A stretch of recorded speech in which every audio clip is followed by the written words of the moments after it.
in the next several months. But that may have been the last shot Michael Jordan will ever take in the NBA. Hey guys, this is Dominique Wilkins. Hey, this is Sean Kemp. This is Gary Payton. Hey, this is Pau Gasol. NBA fans, what's up? This is Vince Carter here. Hey, what's up? This is Matt Barnes. If you're an old school NBA fan like I am, make sure you check out the Basketball Time Machine with my man Sean David. Hey guys, how's it going? Welcome back to the Basketball Time Machine. My name is Sean David. Thanks for tuning in. Let's talk some NBA basketball. Now you guys know I'm a huge Michael Jordan fan, and because of all the NBA legends comment on Michael Jordan videos, and they're all about like 10 minutes, I thought, okay, you know what? Because this channel is like, I think we're going into the 6th year now or 7th year. It's time for a very, very long Michael Jordan video. So in today's episode, we're going to take a look at countless Michael Jordan stories. Some newer ones, some classics, a nice mix. And at the end of the video, I will also give you some personal thoughts on Michael Jordan. Really personal thoughts. And yeah, I would say before we start with the episodes, if you like the content, leave a like, subscribe to the channel, the whole package. And I would say, let's get right down into it.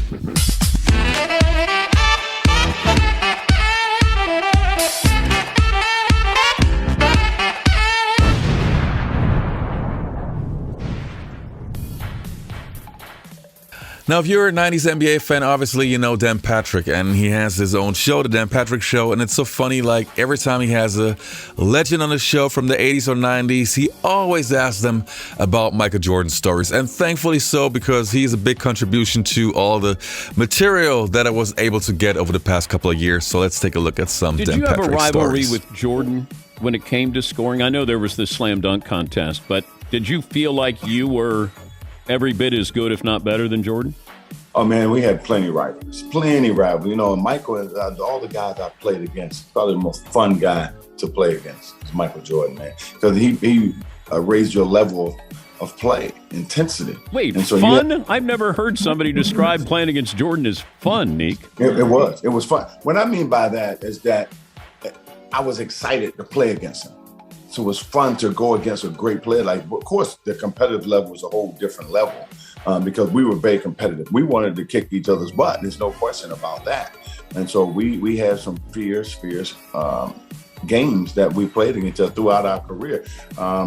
We, against one another in our careers, we averaged over 30 a game against each other in our career. And so when I say fun, that's the atmosphere. That's what basketball is about, to play against somebody like that. I don't remember you talking when you played. Did Michael talk? I didn't talk much. You know, it's certain times that you talk. You know, Mike get under your skin. You know, he might say a little bit, but he wasn't a big time trash talker. He didn't have to be. But if he talked trash, you know, it was try to get in your head or somebody he didn't like. So, but other than that, nah, he didn't talk a lot. Does LeBron have to do something, or can he do something where you would go, now I would look at him as the best player? No, I think he certainly, you know, just off the cuff, he's certainly the top 5 of all time. But playing against him and MJ, I think for me, it's MJ all day long, only because how I played against him, and you know, MJ just had everything, you know, from mid-range to 3-point to post-up game, and he could score and dominate in each position. Was he mean to you? No, he wasn't. He actually killed me slowly, and yeah, he would comment to the coach, he's actually doing a great job out here, and meanwhile he's pouring in 45. Wait, he's talking to your coaches? Yeah, I remember Chris Ford, he's yelling at me. Chris Ford's yelling the whole time. He's like, rookie, get in front of him. And I'm fronting him on the post, and MJ just kind of slowly glides across the floor, and he gets the ball and shakes and scores.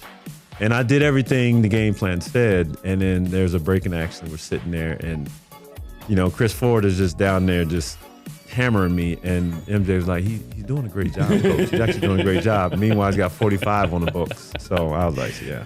Did you think that Mike didn't want you taken out because he had 45 in the books? Like he wanted you to guard him? No, I honestly believe that he didn't think that anybody could stop him. he could score whenever he wanted to score, wherever he wanted to score. So it didn't matter what I did. This was the crazy part. That was the same year Michael Jordan came back. Yeah. That was when he came back. I think he came back. He was in 20 games into coming back when I got there. And like I said, I played the last 14. And then we end up, the crazy part, because playoffs now and injuries, rosters, it's changed big time. Because back in the day when I played, if you was injured, once you went on that roster, You stuck. on the injury list, you stayed on for 5 games. Yeah. No matter who got hurt, you got hurt, still can't bring him out for 5 games. Game, second round, we play Michael Jordan there. Yeah. That's when Nick Anderson Stole the ball. Yeah. To this day, until I saw what was the Last Dance? Last Dance, I did not know Nick Anderson said He wasn't the same. 45 is not 23. Oh Lord, I would have said, man, y'all, you don't shut the up. What is you doing? You don't get this man no feel. What did you do? So when I saw that, I was like, oh my God. I say, so game All that 2. time you never knew No, that? never knew it. Never knew it. Because I was newcomer still. Yeah. So game 2, never forget. I say, I was always a Michael Jordan fan. Game 2, he comes out, keeps his top on, got his pants off, shorts on, and then they do the announcement. Took that shit out, had that 23 on. They did the announcement. He said, "Wearing number 45, Michael Jordan." Yeah, crowd go crazy. You know, we at home, but it sounded like we in Chicago because of him. So he kept his top on. Boy, both teams broke out of the huddles. Coming to the court, that motherfucker took out that damn thing. I saw 2-3. I said, "Oh Lord, we in trouble." Superman's in the building, back cat, whatever you want to call him, Jesus. We in trouble tonight. So they end up winning game. They won game 2. Yeah. Oh Lord, I saw that 2-3. I was like, ooh. Like, time out, this is what I want to know, because you know how, we all know how it is in the league, and especially in that position, like where you like, I ain't playing like, what was the chatter at the end of the bench? Like, oh shit. I don't know. I just know I was excited. I don't know what they were saying. I'm ready to watch this shit. Because I was sitting there like, I ain't got to guard him. Like, y'all got to guard him. Good luck. I'm about to see some shit. Remember Bernie Mac say, "You're doing a good job. Keep up the good luck. Good luck." So they end up beating us. Yeah. I know how we felt playing against Jordan. Like, Jordan was the most dominant player in our era, and we would talk for hours on the phone watching him play against another team, you know, just admiring him play. But at the same time, it was like there were things that he did in the air that we just couldn't do. We mentioned Jordan. Did you notice his body language? He's still on alert. He's still on alert. Like he's sitting in the film room.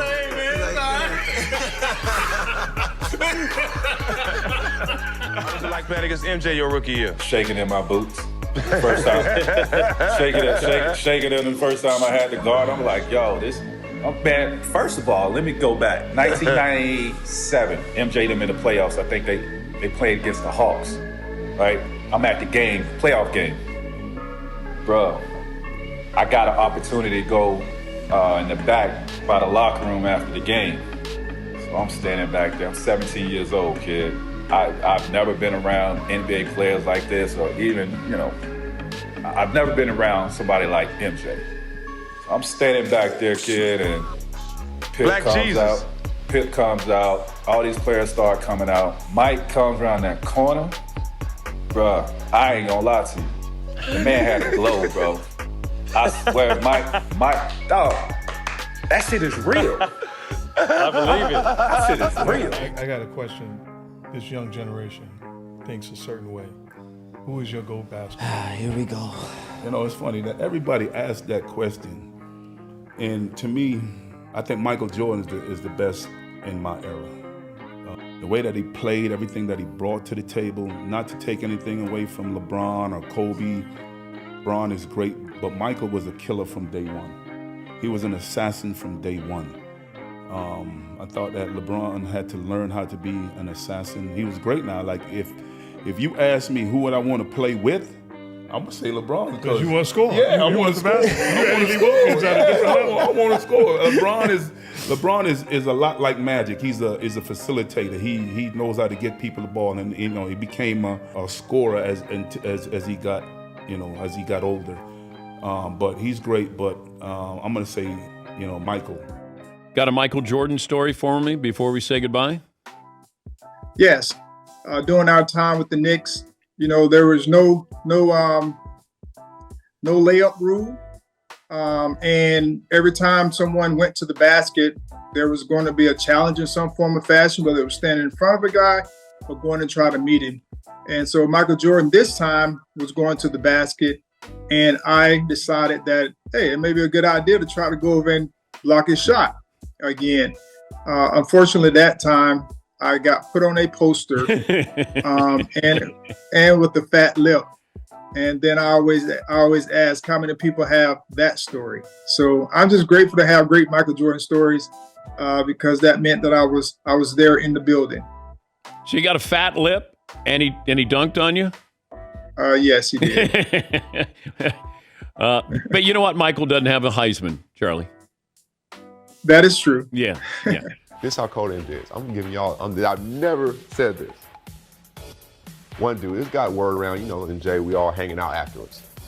One street dude come up there, got a bag of $100. MJ, let's gamble. MJ looked at him. Said, I ain't got a lot of time. Slip a coin for it, heads or tails. Dude looked at that 100. I'm good. He thought he was gonna go back and forth with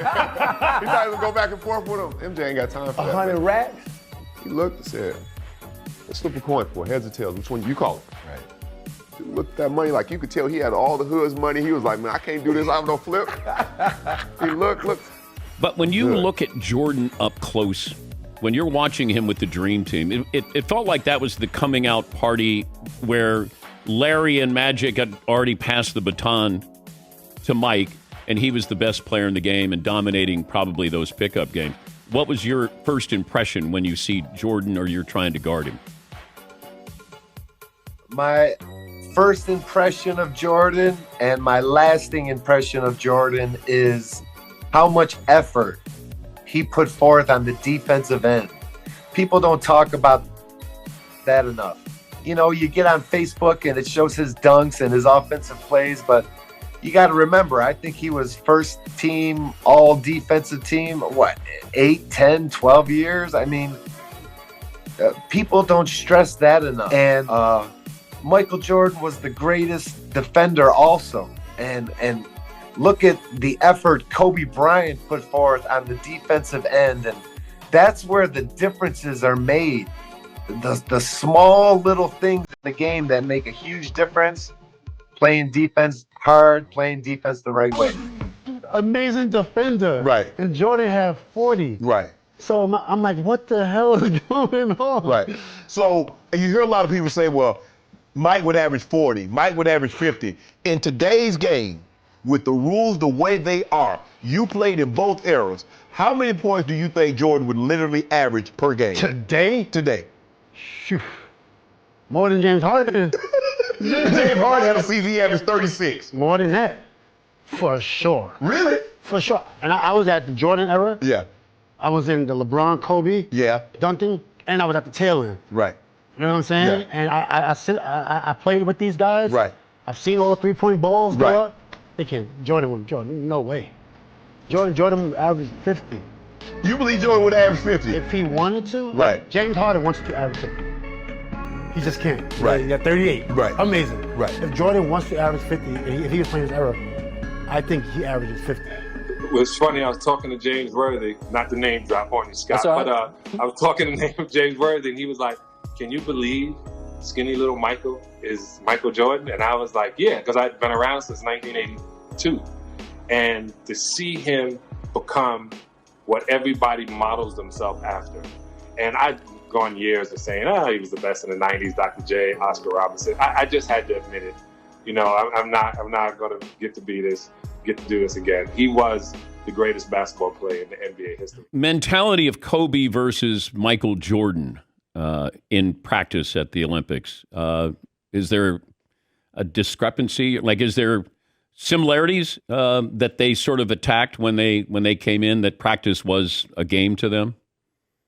No, I think they're probably two of the most similar great players in the history of our game. I mean, and one, they really, they were just super talented, but they were also incredibly prepared.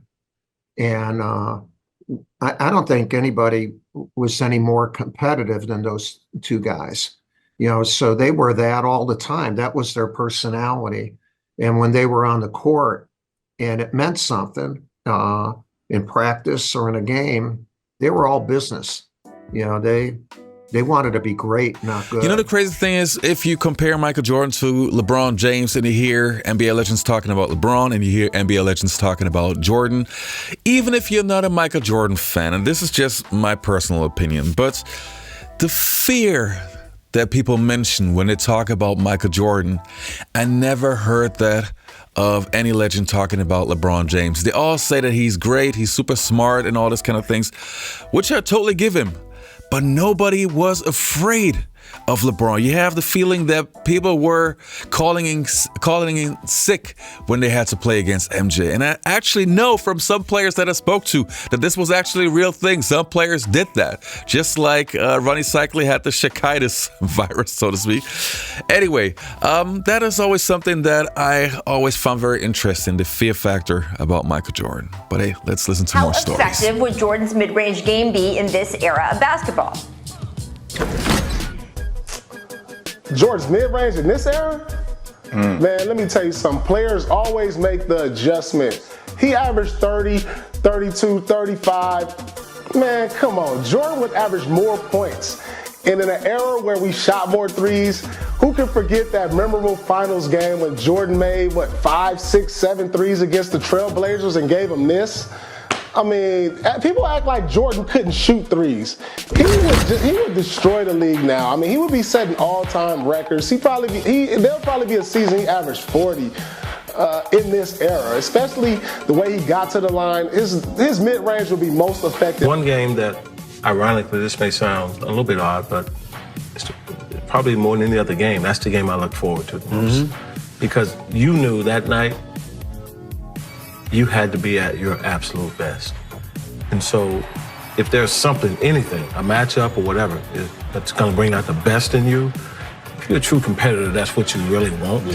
And so for me, it was the one game I look forward to more than any other game to play against him, because he was everything that you just described with LeBron. I was listening to you. Yeah. That's about the way it is. Yeah, like any slip up, any lull, any mistake that's made, you're gonna exploit it. You're gonna take advantage of it.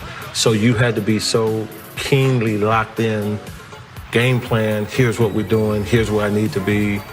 And you would be furious if somebody didn't rotate they were supposed to, because you knew, look, I'm trusting that you're gonna be there. And so, because if you're not there, dude's about to do some, he's about to do something, real freaky here. I mean, you witnessed it. Yeah, I saw it. I did. But I'm like, man, when people say he averaged 40, 45, I'm like 50.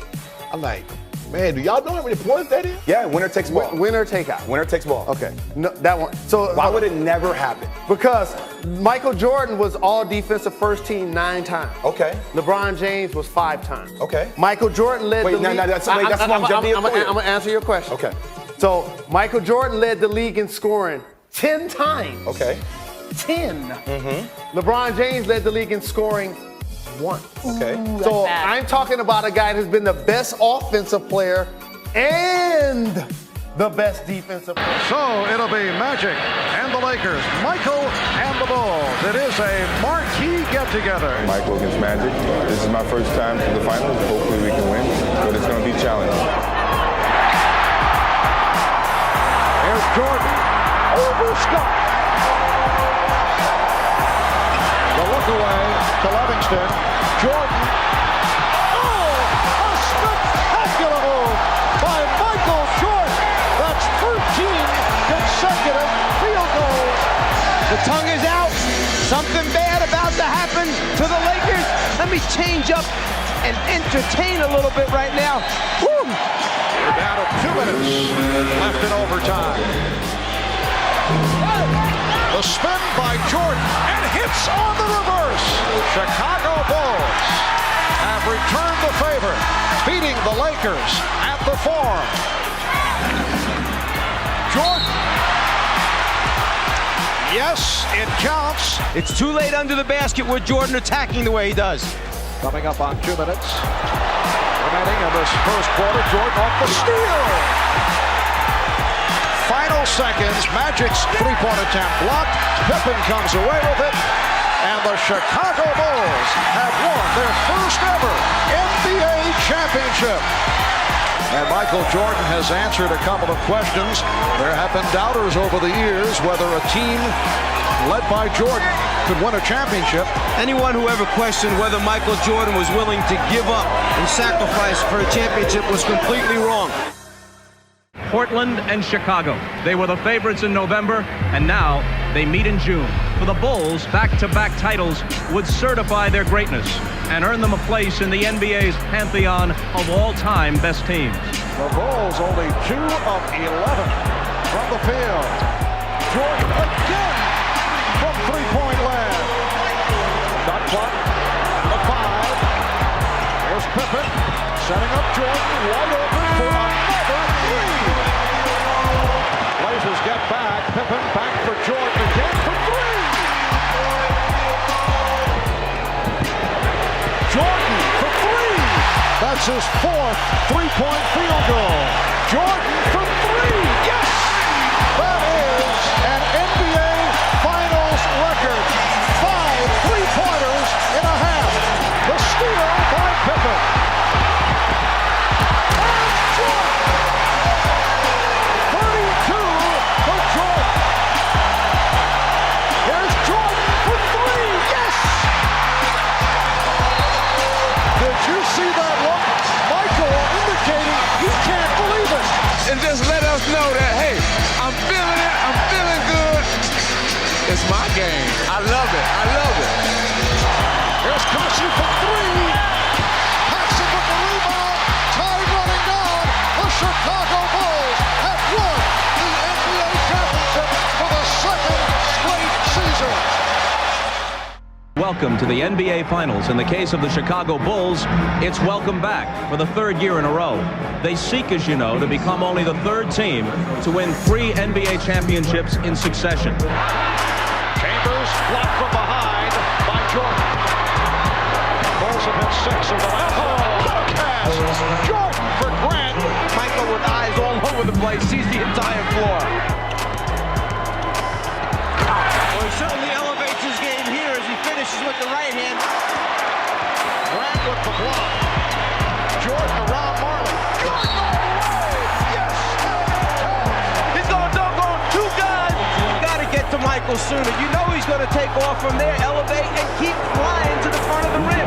There is a 7-second disparity between the shot clock and the game clock. Jordan, yes, and it counts. It would have been better for Charles to foul him all the way than halfway foul. And Michael Jordan with 55 points has tied Rick Barry for the 2nd highest total in an NBA Finals game. Pitches back to Frank Johnson. Rebounded by Michael Jordan. Now Frank Johnson, not the man that the Suns would have wanted to take that shot, and then Jordan was able to go the distance. They want Michael to get a full head of steam, try to keep him in the middle of the floor. Well, Pippen got the step. Here's Paxson for 3. Yes, the Bulls take a 1-point lead, and Phoenix calls for time. It's all over. The Chicago Bulls have made it 3 straight. Having played against him at the time, how good was Michael Jordan on the Washington Wizards? Pump fake Jordan? The very same. Man, pump fake Jordan was still lethal. Man, I thought I was one of them, you know, I remember my first time playing against this. I didn't get the luxury of playing. I got in the league in '98, but it became a lockout and he retired. So I was so distraught. You know what I'm saying? And she got a chance to play against him. You know what I'm saying? When they was winning championships, so she got his experience was gonna be different. But I remember for me, I got a chance to play against the Washington Wizards, Jordan, for the first time, and I was stoked. I was so excited and happy. And I think we ended up beating them? We might have beat them. Mm-hmm. We beat them in Chicago. And he didn't have the best game, but I remember the first time I was on the island with him, I was just so excited, and he kind of got an angle on me, and he got the pump fake of me and get into a shot. And he still had 20-something on us, and I was just saying to myself, like, man, 87 Jordan was probably so different than 2000, and you know what I'm saying? Right. I think it might have been 2001, 2002 Jordan. Mm-hmm. Like, you know what I'm saying? You just couldn't imagine. So I was just like, man, but I was just thankful to play against him. But he wasn't as fast, but he knew how to get to his spot, and he was so deceptive, and he just knew angles, and he still killed us or whatever. But I can only imagine playing against the '90s Jordan when he was really like had that pop and had that athleticism. It would probably been totally different. Oh, it damn sure was. I did both, and so it damn sure was. In that '95 year, my rookie year. We would have faced them in the playoffs, but when I was out there, United Center, that's when they was in their heyday, and you going in, and they playing the music and got the banners up with all the smoke. You like, damn, this shit looked just like this on TV when I was watching this shit, you know what I'm saying? And he was a phenomenal player then, but I think he was a little bit more dangerous when he was with the Wizards. He didn't have the athleticism that we were used to seeing MJ have. Mm-hmm. Yeah. But I'm with Bonzi. His angles were a little bit more sharp. You wasn't going to move him. He was a strong 2-guard, 2-3 guard. You wasn't going to just move him lightly. And his shot became more dangerous. Give me your best Michael Jordan story. Michael Jordan story. You guys remember Anthony Peeler? Yes. Okay, so out of Missouri, right? Out of Missouri. Yeah. So we got the Chicago Bulls coming in town, and unfortunately, I got a sprained ankle, and so. Did you say fortunately? Unfortunately. Oh, okay. Unfortunately, I enjoy guarding Mike because he was, the one thing I did with Mike is I never got him pissed off. He make a shot, you say, "Good shot, Mike." You don't talk trash to him so he can go off for 60. You try to kill him with kindness. Yeah. You don't try to talk trash to him. So they're getting off the bus. We're done with shoot around, and we're walking out, and MJ says, "B. Scott, what's going on?" I said, "What's up, MJ?" He said, "Man, I hear that you're not playing tonight." I said, "No, I sprained my ankle." He said, "Who's guarding me?" I said, "Anthony Peeler." He said, "Oh, 50. So I told Anthony Peeler, "Listen, MJ, he's probably going to go for about 50 tonight on you, so just don't piss him off, just be cool." He ended up with 54. So the man could do basically whatever he wanted to do on that basketball court. How many times did you face the Bulls when they had Jordan, Pippen, and Rodman? I don't know the number of games off the top of my head, but I'll tell you this. My career was 1990 to 2000. I was in the Eastern Conference for a good part of that.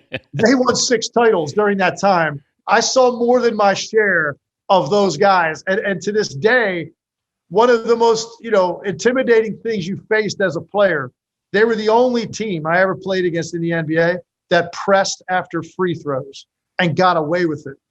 When you got Rodman, Pippen, Jordan, Ron Harper picking you up in the backcourt in a 1-2-1-1 trap with that kind of length, it was amazing to see point guards sort of just run up the floor and wave at you like, "Yeah, get it, legs. You got it. Bring it up." Because that first pass in the deep corner, and you turn and you got Rodman running at you with Scotty Pippen, and it was like an eclipse.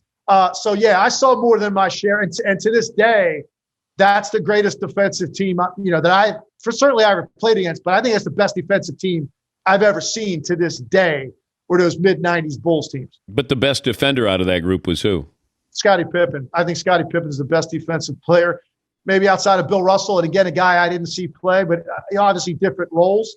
Scotty Pippen's the best defender I've ever seen because he was not only the best individual defender, he was the best team help defender as well. The ground he covered, his IQ, his communication, his instincts, combined with 6'8", fingertips touching both sidelines, kind of a nightmare. You came off screens. I played against him. He'd switch. Jordan be on me. They'd switch on the baseline and come off a down screen. I knew I had enough separation to get a clean shot off because I'd done it a million times in my life. Catch, turn, pivot, turn, left shoulder, go to square up, and all of a sudden this arm would come out of nowhere. And now you're going up and you're having to make a pass in midair. that was the recoverability of Scotty Pippen. He was special, one of a kind in the way that he covered ground out there. You ever make Jordan mad? Yes, I did, because Jordan loved to gamble defensively. And so he would turn his head to gamble. Yeah, he did. He did. That's why I threw defensively in there, because there's another level of gambling Michael likes as well.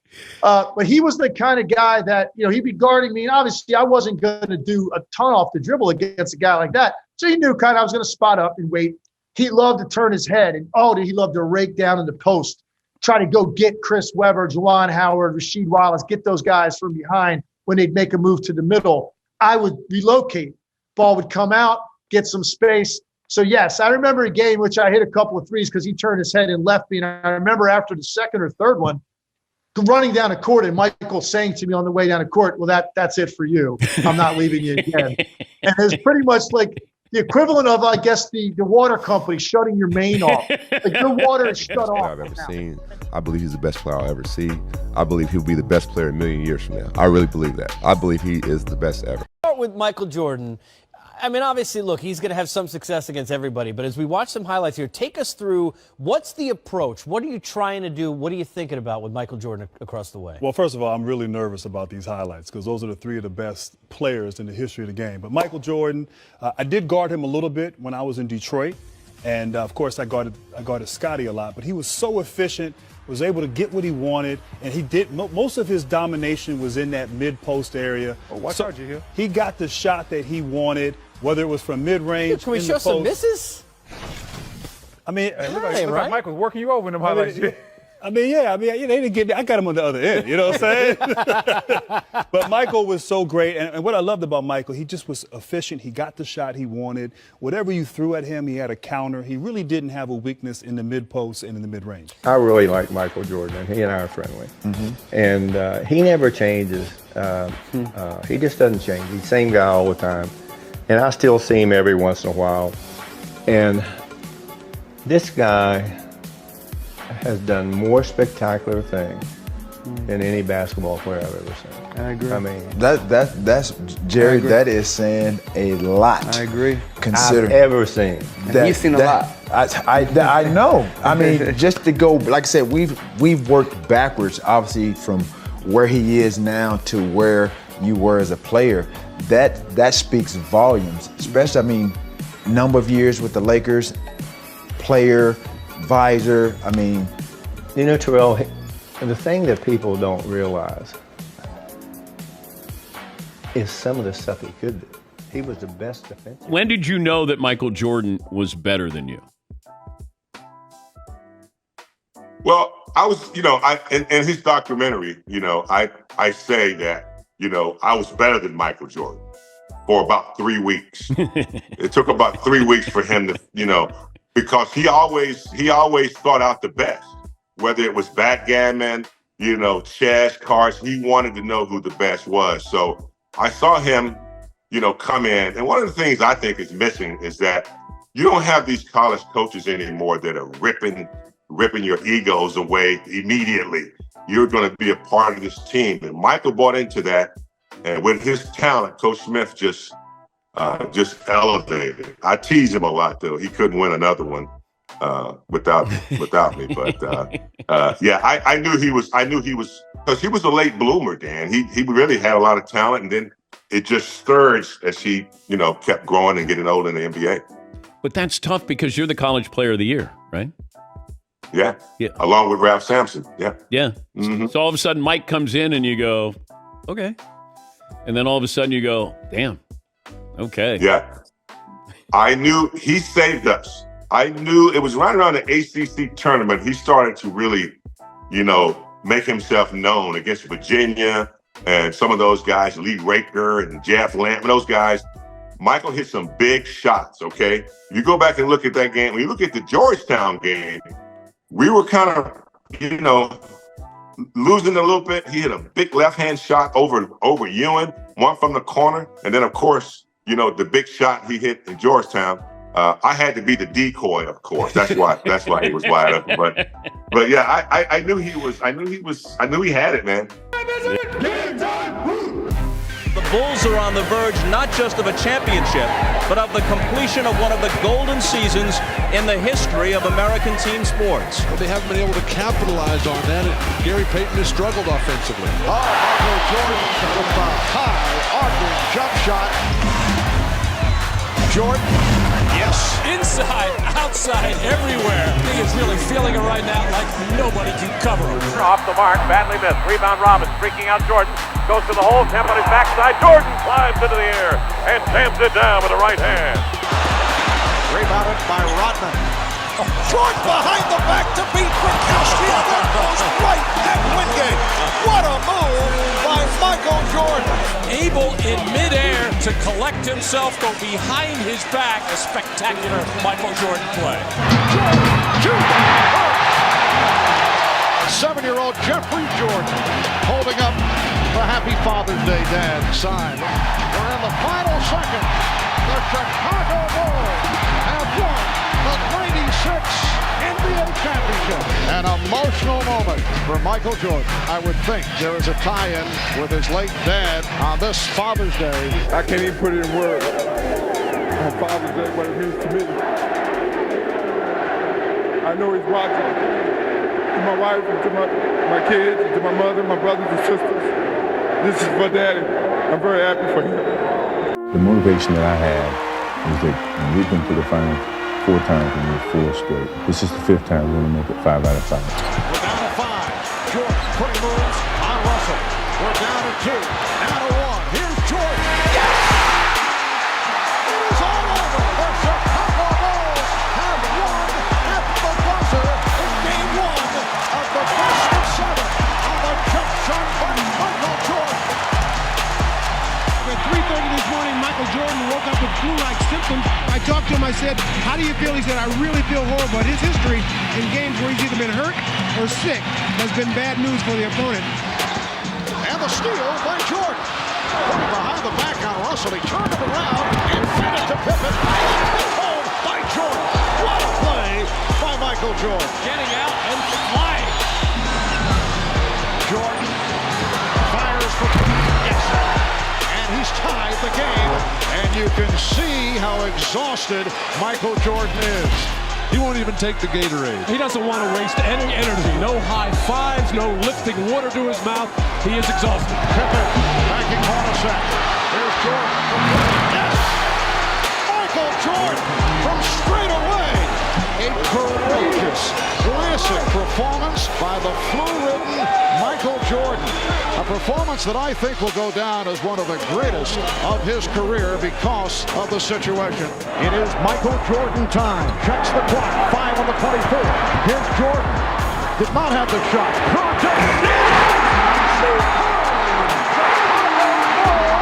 Have won their 5th championship in the last 7 years. He was just one of those players that just didn't have any weaknesses in his game.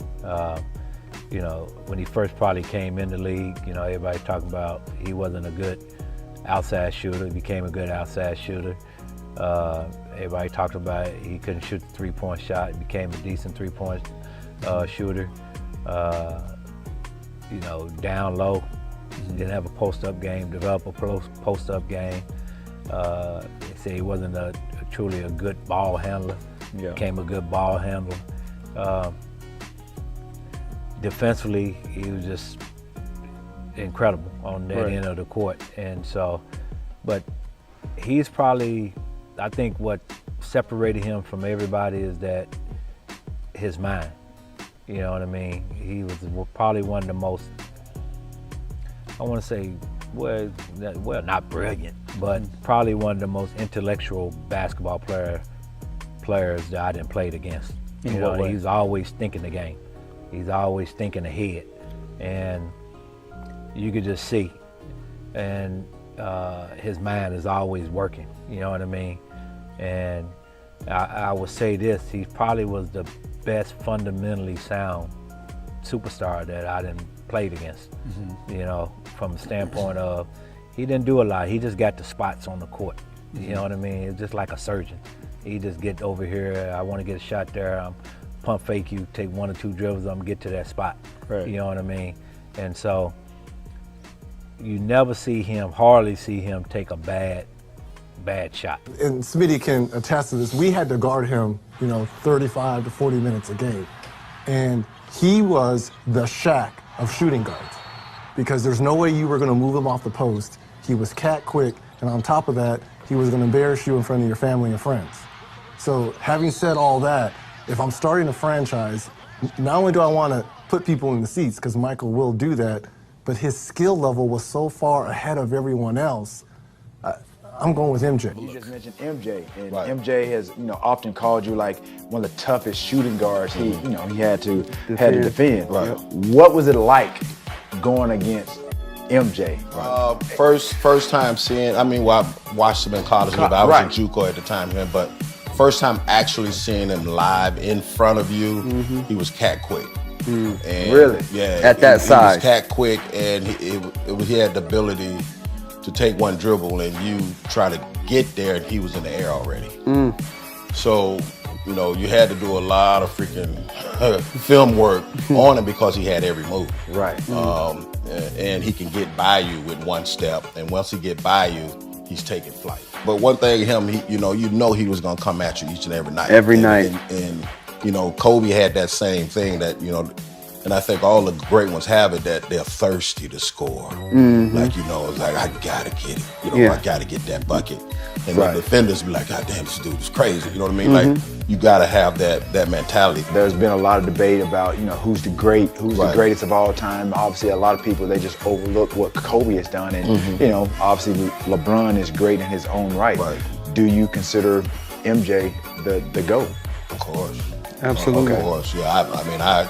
I went up against him each and every night. Right. You know what I mean? So. And then you played with Kobe at the Lakers. I played with Kobe, and Kobe was, he's in that level, no question about it. But Mike changed the game in so many other ways, not only on the court. I started watching NBA basketball, I would say, around 1992. And Jordan was the first player that I even had heard of. It was the first player that I actually saw play on an NBA team. And for me, it's super hard to even explain how much that human being means to me, because he had such a huge impact on my life. And I'm not only talking about basketball, but just the mindset of working hard, getting better, always improving, never being satisfied. I really took that to heart. What I saw of Michael Jordan in the basketball court, it helped me become a more successful person in life. And it started with watching Jordan games, buying Jordan's VHS tapes. For example, Michael Jordan Airtime is still my favorite NBA VHS tape of all time. It turned into buying NBA trading cards like crazy. Like back in the days when I was a kid, I used to get money to buy breakfast in school, but I never bought breakfast. I always went to a shop, bought trading cards, starving in school, but it was totally worth it. Studying Michael Jordan's game, like that was the beautiful thing. When you didn't have internet, what I had to do was I always took the remote control on my VCR player, always rewind it, look at his footwork, and went right to the gym, or if no gym was accessible, went to the court outside and tried to emulate what I saw. All those Jordan moves, yes, I could never do them as well as MJ, obviously, but some moves I was able to pull off even in games successfully. And what I always understood was never use those moves just because they're beautiful and because they look nice, no, but because they can actually be a very good weapon to score, because nobody expects those moves. So I always understood, like from Jordan, from Larry Bird, from Magic Johnson, never do those moves just for the sake of being beautiful, but use them as a weapon, use them efficiently. So that was also another thing.